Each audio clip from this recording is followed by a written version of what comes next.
Welcome to Standard 12 Physics. So we are continuing our electric field related some numerical and example. We have completed our electric force and electric field related theory. So we all have the knowledge about the equation related to electric force and electric field. So let's start this question. Example 1.9 question given is 2 point charges Q1 and Q2 of magnitude plus 10 is to minus 8 coulomb and minus 10 is to minus 8 coulomb respectively are placed 0.1 meter apart. Calculate the electric field at point A, B and C as shown in the figure. So in figure they have given us 3 points A, B and C, and we are supposed to find electric field due to this Q1 and Q2 at this A, B and C point. So Q1 और Q2 की वजह से A, B और C point पे जो हमें electric field लगने वाला है वो हमें फाइंड करना है. सो फिगर में Q1 यहाँ पे प्लेस किया हुआ है, Q2 यहाँ पे प्लेस किया हुआ है. तो इतना हमें दिया हुआ है और उन्होंने 3 पॉइंट दिए हैं, ये A, ये B और ये C. बाकी हमने यहाँ कैलकुलेशन करने के लिए ऐड किया हुआ है. क्वेश्चन में फिगर में सिर्फ ये Q1 Q2, ये A पॉइंट, ये B पॉइंट और ये C पॉइंट, सिर्फ इतना ही दिया हुआ है. एंड हमें फाइंड करना है ये Q1 और Q2 की वजह से A पे कितना इलेक्ट्रिक फील्ड लगेगा, Q1 और Q2 की वजह से ये B पे यहाँ पे कितना इलेक्ट्रिक फील्ड लगने वाला है. सेम वे यहाँ C पे कितना इलेक्ट्रिक फील्ड टोटल हमारा होगा वो हमें फाइंड करना है.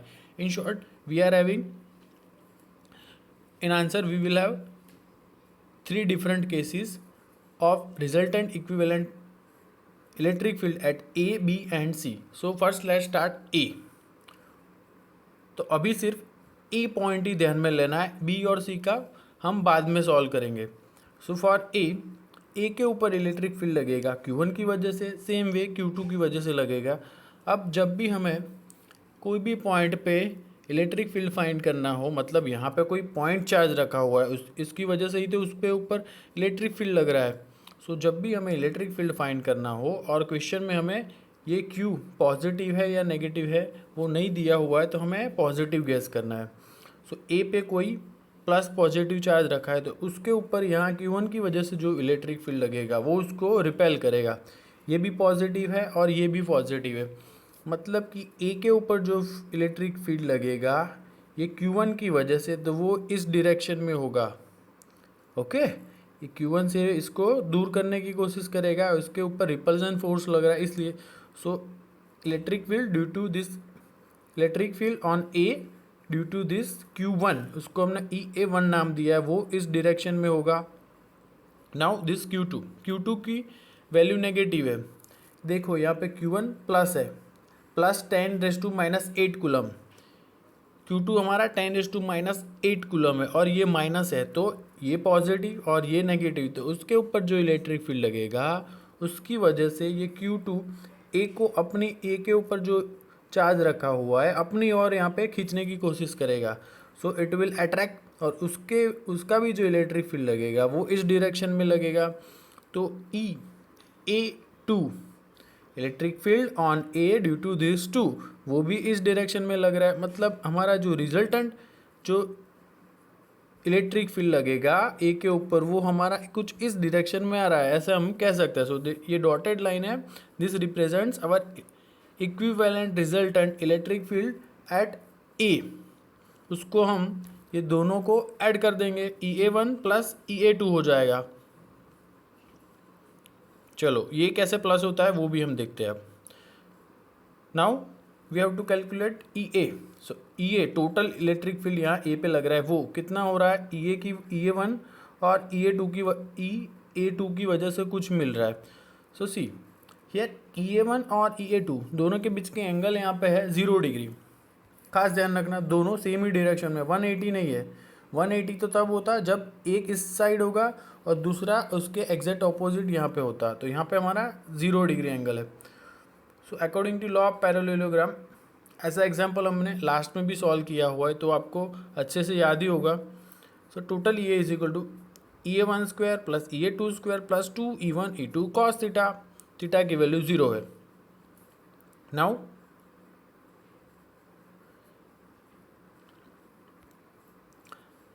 देखो एक और चीज़, यहाँ पे जो इलेक्ट्रिक फील्ड लगेगा E1 होगा, तो E की इक्वेशन क्या बनेगी, के क्यू बाय आर स्क्वायर।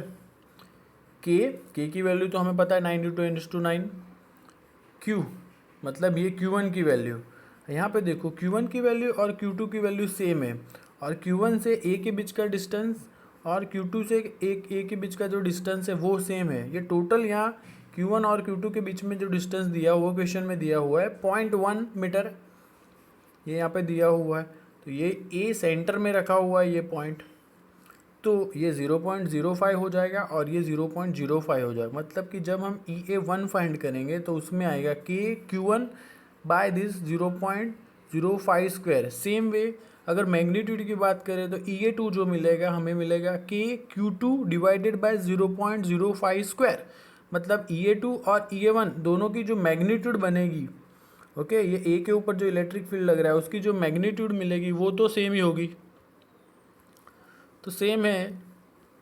तो लेट से EA1 is equal to EA2, ये दोनों हमने जो है उसको हमने ई लिया हुआ है यहाँ पे, EA1 square plus EA2 square plus 2 EA1 into EA2, यहाँ पे EA1 और EA2 कर देना। तो ये EA1 को ई माना, EA2 को भी हमने ई गेस किया। क्यों गेस किया है, फिर से रिपीट कर रहा हूँ, ये जो मैग्नीट्यूड है EA1 और EA2 की वो सेम है इसकी वजह से। सो यहाँ पे ये टू ई स्क्वायर हो जाएगा और cos 0 की वैल्यू 1 होगी, 2e इंटू ई मतलब स्क्वायर हो जाएगा, 2e square plus 2e square 2√e, और e की value K Q by R square. Magnitude की हम बात कर रहे हैं, डायरेक्शन तो हमें पता ही है कि इस डायरेक्शन में जाने वाला है, तो हम मैग्नीट्यूड फाइंड कर देंगे और फिर वहाँ पे लिख देंगे कि हमारा जो ये टोटल रिजल्टेंट इलेक्ट्रिक फोर्स है ए के ऊपर वो अलोंग राइट साइड है। So K Q divided by R square 0.05 square, इसको हम 5 × 10⁻² लिख सकते हैं।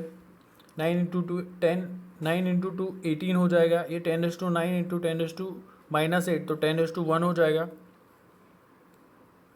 ये बहुत ही सिंपल है, कैलकुलेटर की हेल्प से आप सॉल्व कर सकते हो।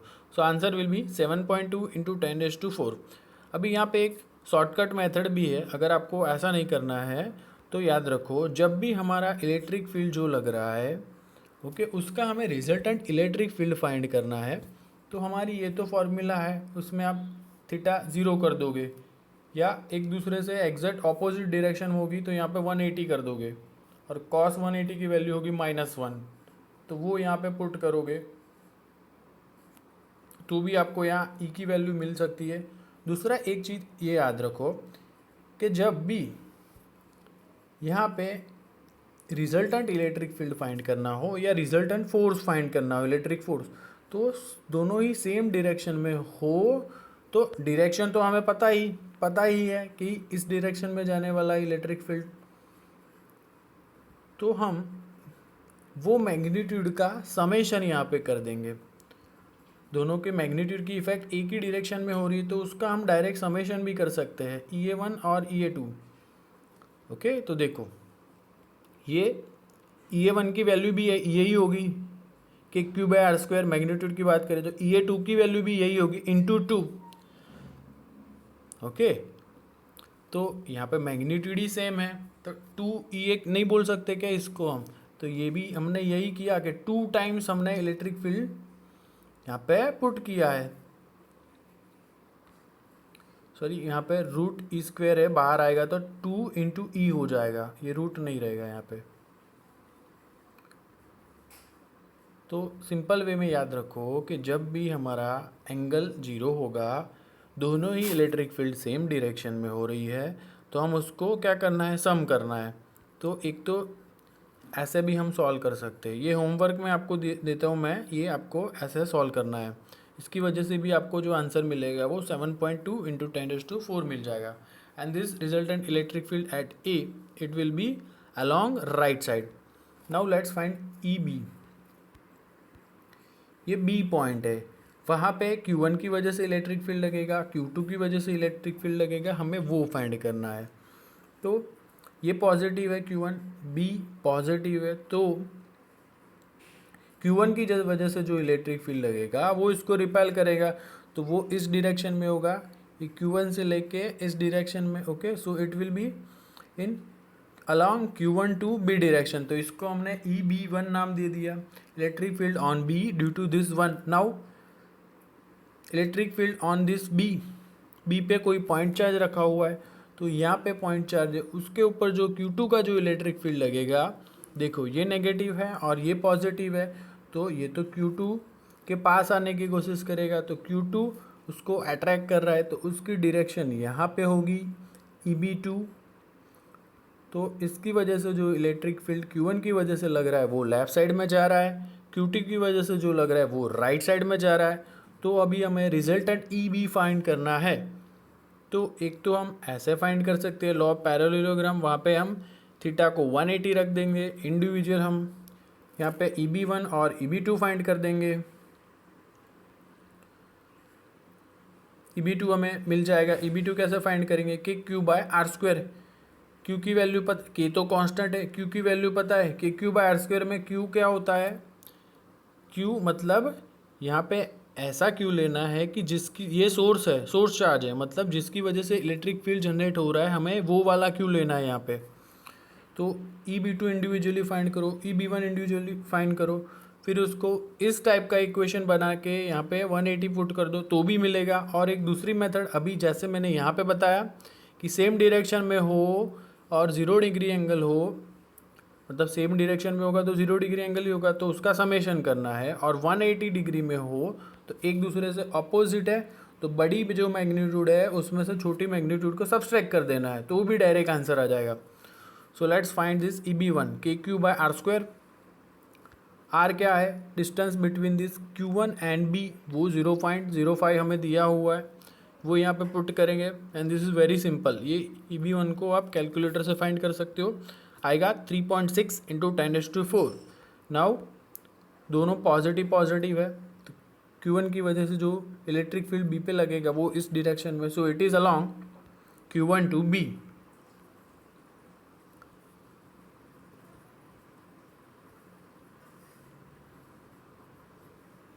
ये यहाँ पे मैंने ये उल्टा लिखा हुआ है यहाँ पे, it will be along Q1 to B, यहाँ पे Q1 टू B लिख देना। EB1 की डायरेक्शन तो इस डायरेक्शन में है ना। Now let's find EB2। EB2 की डायरेक्शन कहाँ पे आएगी, इस डायरेक्शन में आएगी। Okay, it will be along this B2 Q2।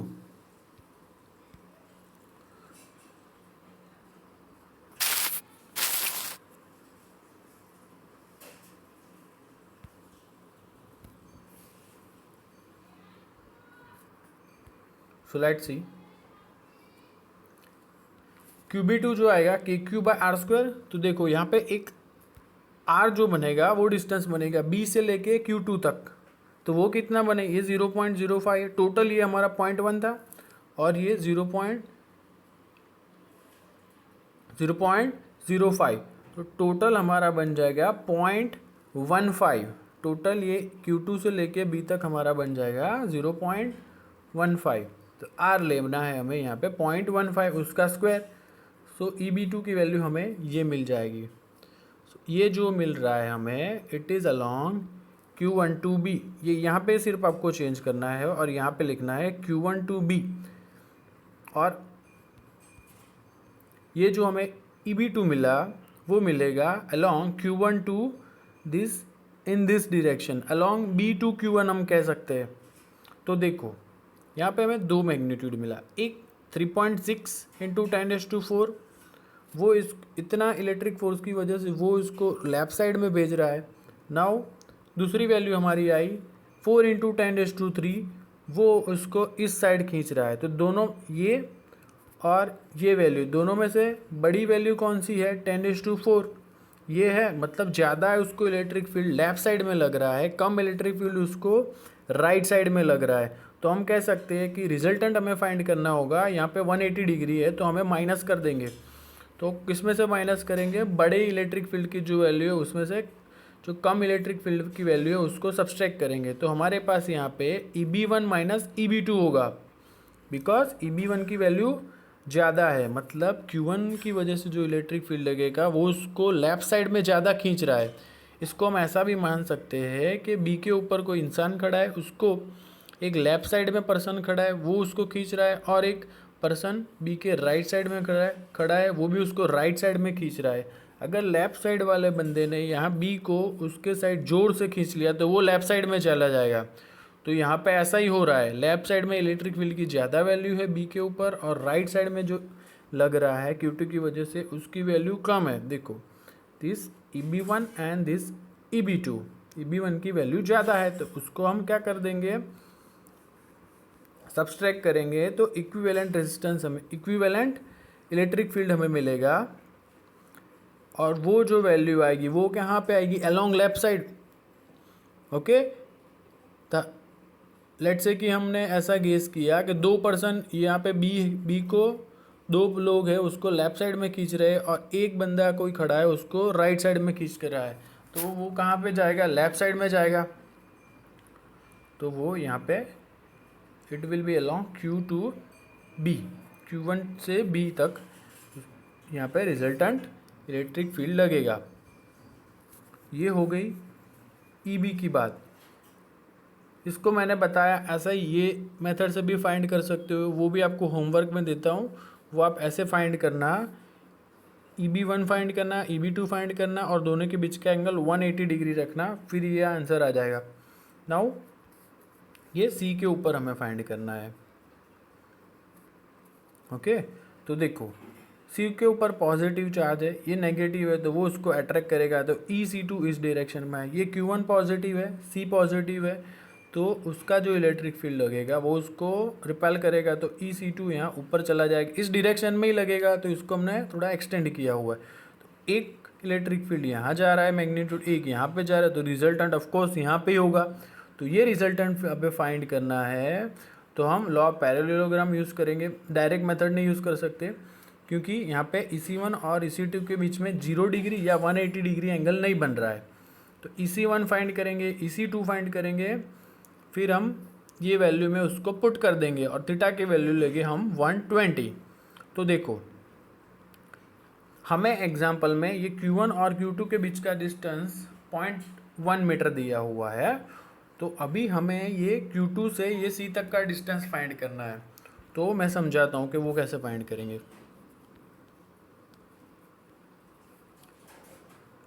ये हमारा ट्रायंगल ऐसे बना था, तो हमें XZ की वैल्यू फाइंड करनी। ये YZ तो हमें पता है 0.05, और ये इक्विलेटरल ट्रायंगल यहाँ पे बन रहा है, तो ये थीटा 60 डिग्री है, तो हमें ये XZ फाइंड करना है। तो क्या हम ऐसा नहीं लिख सकते, cos theta is equal to YZ divided by this hypotenuse XZ। Now make subject to XZ, so it will be YZ divided by cos 60। YZ की वैल्यू हमें पता है 0.05 डिवाइडेड बाई cos 60, मतलब 1/2। 2 ऊपर चला जाएगा, मल्टीप्लाई में 0.05 आएगा, सो ओवरऑल हो जाएगा 0.1। मतलब कि ये जो हमें डिस्टेंस मिली Q2 से यहाँ C तक वो है 0.1। तो Q1 की वजह से हम EC1 फाइंड करेंगे, Q2 की वजह से EC2 फाइंड करेंगे। So let's find EC1 is equal to KQ by R²। Magnitude हम फाइंड करेंगे कर रहे हैं, तो Q की वैल्यू हम पॉजिटिव रखेंगे, R की वैल्यू अब यहाँ पे लेंगे 0.1। ये ली ना यहाँ से यहाँ तक की वैल्यू, मतलब ये वैल्यू Q2 से ये C पॉइंट तक की वैल्यू वो यहाँ पे रख दिया। फिर हमने सॉल्व किया, EC1 की वैल्यू ये आई, EC2 सेम वे फाइंड करेंगे हम। सॉरी, पहले हमने यहाँ EC1 फाइंड किया Q1 की वजह से, EC2 फाइंड किया Q2 की वजह से। बहुत ही सिंपल है, तो EC1 और EC2 फाइंड कर दिया। प्रीवियसली हमने EA EB फाइंड किया, तो ये EC भी सिंपल आप निकल जाएगा। Now putting the value of EC1 and EC2 here, cos 20 को -1/2 यहाँ पुट कर देंगे। Okay, so this is very simple, और यहाँ पे हमें 9 × 10⁻³ न्यूटन पर कूलम वैल्यू यहाँ पे मिलेगी। जो हमारा EC है वही हमारा E आ रहा है। ओके, देखो EC1 और EC2 की वैल्यू यहाँ पे सेम है, तो उसको हमने ई लिया और यहाँ पे पुट कर दिया और हमें इसी की वैल्यू मिलेगी। सो बहुत सारे ऐसे इलेक्ट्रिक फील्ड रिलेटेड एग्जाम्पल है, आप प्रैक्टिस करोगे तो वो आपको समझ में आएगा। और ये आपको लॉजिकली पूरा थियरी पहले समझ लो, वो समझ में आएगा तो ही सब न्यूमेरिकल्स क्लियर हो गए। और न्यूमेरिकल में भी आपको बहुत ही लॉजिकली जाना है, और ये ट्रायंगल और स्क्वायर रिलेटेड आपको न्यूमेरिकल बहुत अच्छे से फिर आ जाएंगे। So take a screenshot.